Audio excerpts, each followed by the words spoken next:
Well, in the first place, I would say our social relationships are relatively shallow. We are actually afraid to be intimate with people. Many people even with their wives and husbands. And we substitute, or we rather hide this fear of real intimacy by a superficial kind of friendliness, which is quite nice, but nevertheless very shallow. I would say love is something everybody talks about, and the need for love is one of the most basic needs of man, namely the experience of union with another being, of becoming one with another being.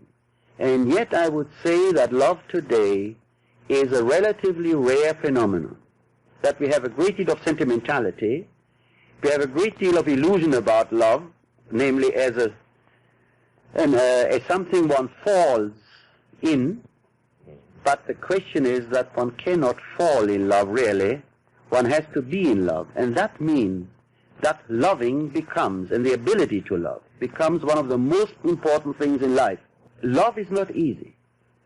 I think if you ask what people really mean by happiness today, it is the experience of unlimited consumption. The kind of thing Mr. Huxley has described in The Brave New World. I think if you would ask people what their concept of heaven is, and if they were honest, they would say it's a kind of big department store with new things every week and enough money to buy everything new.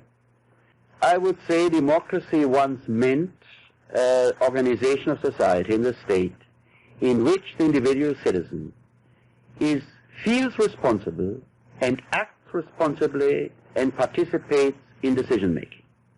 I think what democracy means today in reality is to a large extent manipulated consent, not forced consent, manipulated consent, and manipulated more and more with the help of Madison Avenue.